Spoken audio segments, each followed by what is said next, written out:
Students, welcome to my science class. In our previous class, we have written the uneven heating between the equator and the poles of the earth creates the wind patterns.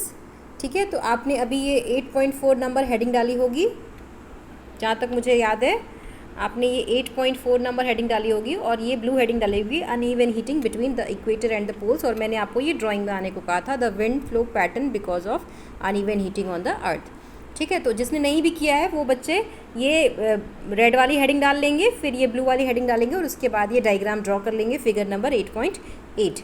ठीक है, अब इसके बाद हम लोग इसको लिखेंगे भी।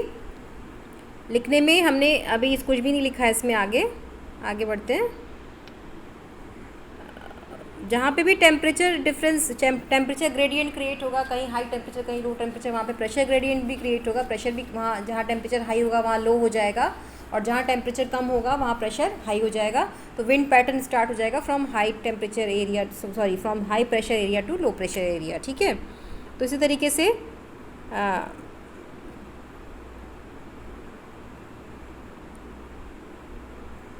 ये जो लैटिट्यूड में हमें डिफरेंस दिखता है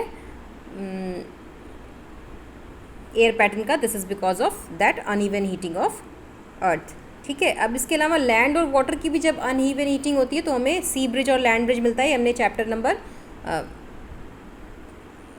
हीट चैप्टर 4th चैप्टर था आई थिंक, उसमें हमने पढ़ रखा है। ठीक है, तो अभी ये थोड़ा सा ये भी लिख लेंगे, uneven heating of land and water. Uneven heating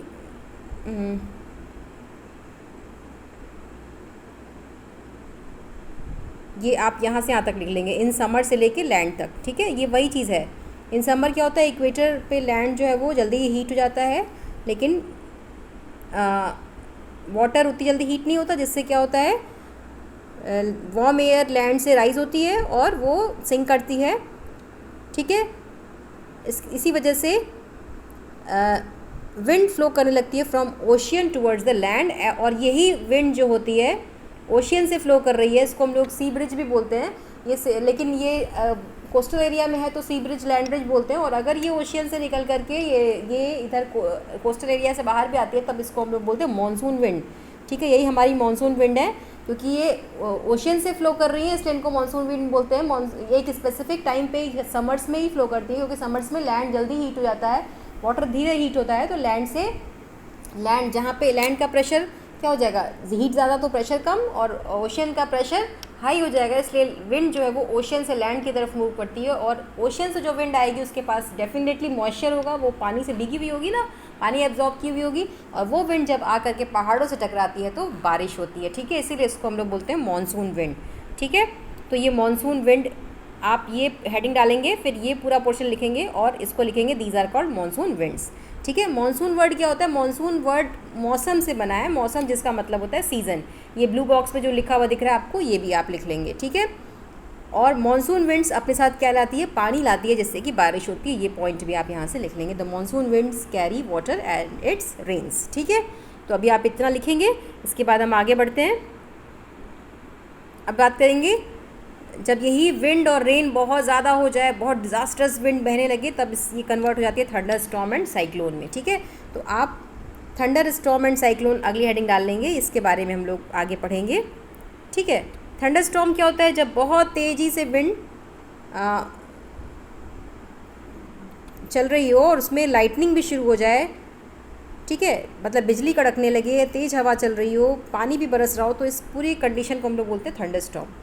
ठीक है, कहाँ होता है ये, ट्रॉपिकल एरिया में थंडर स्टॉर्म ज़्यादा होता है। तो पहले आप थंडर स्टॉर्म हेडिंग डालेंगे और ये पोर्शन लिख डालेंगे, thunder storm develop in hot humid tropical areas like India very frequently.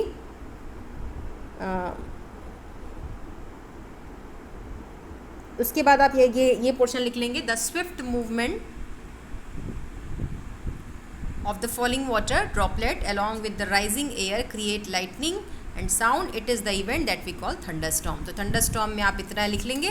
इसके बाद हम लोग बात करेंगे साइक्लोन की, और उससे पहले हम बात करेंगे कि स्टॉर्म में हमें क्या क्या प्रिकॉशंस लेने हैं। ठीक है, तो स्टॉर्म के प्रिकॉशंस, अगर कभी आपको स्टॉर्म कंडीशन फेस करनी पड़ जाए, आप तूफ़ान में फंस जाओ, हिंदी में इसको तूफ़ान ही बोलते हैं हम लोग, तो तूफ़ान में फंस जाओ तो आपको क्या क्या करना है। ठीक है, तो आपको क्या नहीं करना, ये ब्लू बॉक्स में दिया हुआ है। ठीक है, इसको आप लिखेंगे, पहले हम लोग इसको डिस्कस कर लेते हैं।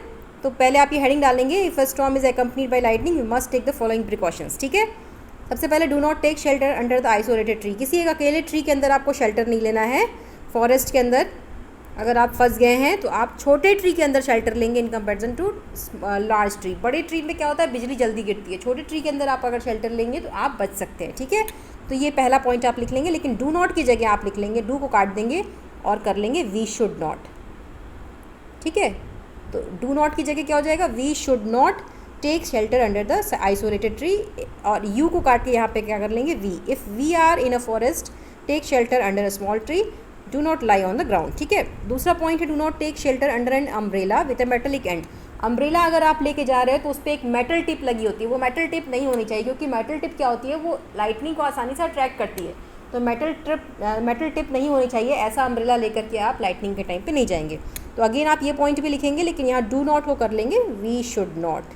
ठीक है, तो अगेन आप यहाँ क्या ऐड कर लेंगे, वी शुड नॉट। ठीक है, अच्छा, अब अगर लाइटनिंग हो रही है, आप घर में हो, तो आप विंडो के पास नहीं बैठेंगे। ठीक है, तो do not sit near the window, again आप इसको कर लेंगे यही चीज़, we should not sit near a window. Open garage storage shed, metal sheds are not safe place. Metal का शेड लगा हो तो उसके नीचे भी आप नहीं बैठेंगे, ओपन प्लेस पे नहीं बैठेंगे जब लाइटनिंग हो रही हो, थंडर स्टॉर्म हो रहा हो तो। ठीक है, इसके कंपैरिजन में कार या बस में अगर आप हैं तो आप सेफ़र प्लेस पे हैं, आप उसी के अंदर रहिए, उसको क्लोज़ कर लीजिए।